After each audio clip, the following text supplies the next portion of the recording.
I first want to just echo Elder Wolfleg's recognition of the land that we're on tonight. You know, land is something that is part of all of our makeup and is something that we are finding respectful ways to share. And I especially thank you for that very kind introduction. I'm very glad my mother had an opportunity to give you all of that information. Actually, my mom is a pretty typical prairie girl, raised in Saskatchewan, had all her children in Alberta. She's 96 years old, and last time I was out at her house, she was up on the top of a ladder, and you know that place that it says, "Do not step," you know? She's got one hand on the gutter and the other with the hose kind of cleaning out the leaves. So she's, and I remember when we got asked to do that royalty review a couple years ago, and you know, you expect your mom to be supportive, and she had a bit of a private moment. She kind of leaned in and she kind of tapped me on the chest and she said, "Don't mess this up." Mom. One of the things that really came clear doing the royalty review was just how much the industry could change in a very short period of time. But also what was striking is the potential that we have here in Alberta. And I use the word potential quite purposely, as I'm not so sure it's an advantage. You know, if you talk to the people in the industry, our rocks are tougher, our oil sands are tricky, we're situated an awful long way from the markets that use our resources. So to call that an advantage kind of presupposes, you know, the incredibly hard work, the ingenuity, and the business acumen that's gone into creating value from those resources. And on top of that, you know, the world continues to change rapidly. And even if something could have been declared an advantage then, chances are it's not now. And so while, you know, the Alberta advantage might not be clear, I think what is absolutely clear is the Alberta potential. And the needs of the world are changing. You know, we have many pressing needs. We need to transition our education system and our workforces to optimize them for the technologies that are available. We need to figure out health care for our aging population, and we need to tackle climate change. And of course, in all of that, you know, the world is going to find new energy sources. And if a little voice in your head just said, "Not in my lifetime," you totally miss, that little voice is kind of missing what the youth are telling us today. We didn't run out of whale oil, we didn't run out of coal, and we won't run out of oil.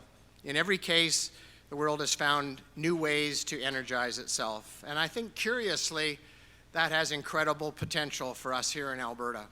And from a policy perspective, you know, I think the challenge will be to harness that potential and aim it at the future and not at the past. It's the old, don't skate to where the puck is, skate to where it will be.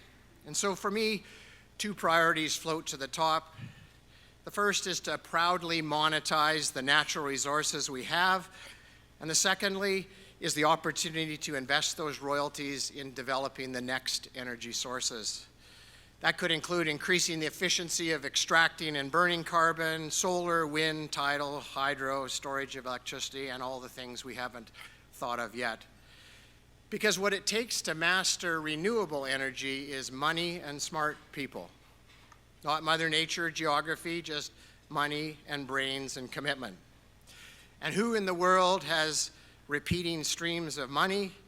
It's those who have oil and gas reserves. We've been proudly supplying the world with its primary energy source since Leduc #1 created our dominance. And rather than being Marconi, who didn't invest in transistors, or Kodak, who didn't invest in digital cameras, or Motorola, who didn't invest in smartphones, Alberta can invest in the technology of renewables. And what better way to engage our up-and-coming generations, the support of the rest of Canada, maybe even renegotiate some transfer payments, than committing to our investments to become a world leader in renewable energy technology. And that would make us a powerhouse in all forms of energy in a world that needs more and more energy every single year. And it is possible to wean our government's operating budgets off of royalties. You know, if you take a look in our best year or our worst year, whichever way you want to look at it, more than 25% of the province's expenditures were funded by royalties. In British Columbia, that percentage is 2.5%.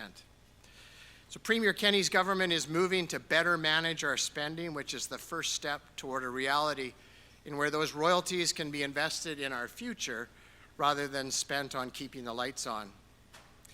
And I think where the Premier needs our support is to have an open mind on how the work of government gets done. They're going to be seeking ways to work differently and to create better outcomes and to actually differentiate Alberta with the caliber of our civil service and be open for business, yet have top-tier regulation. Everybody is supportive of change until it affects them. So we need to have some patience. Lasting change doesn't happen overnight, and we all know that good policy has no better friend than the passage of time. So we should have high expectations, but we also need to be patient. And my last ask of you, I've met the previous 4 premiers in Alberta, and it's interesting that each one would privately acknowledge that a sales tax would be a good thing for Alberta. But they all say it would be political suicide. So one of you out there is telling them that. Stop telling them. It's not more tax, it's a better tax. But it's only the people who can make it political suicide. It's only the voters of Alberta who can make it political suicide, so then it's only the people who can make it safe, and that's us as the voters. So as Mr. Kenney's government reinvents how the government does its work and makes our expenditures more efficient, we need to be making it safe for the government to then look at what the most effective ways to fund government are, and a sales tax could be in that mix. I want to thank the Public Policy Forum for the great work they do in hosting this dinner each year, and especially want to thank my friends at TELUS, at ATB, and STARS who are here tonight, and my daughter Lindsay, who's here at the table with me. And to the 3 other nominees, I'm honored to know you all. And I look up to your accomplishments, and each one of you in your own special way has really exhibited bravery in your careers. And so I'm definitely feeling imposter syndrome being up here on the stage, and I offer you my most hearty congratulations. Thank you very much.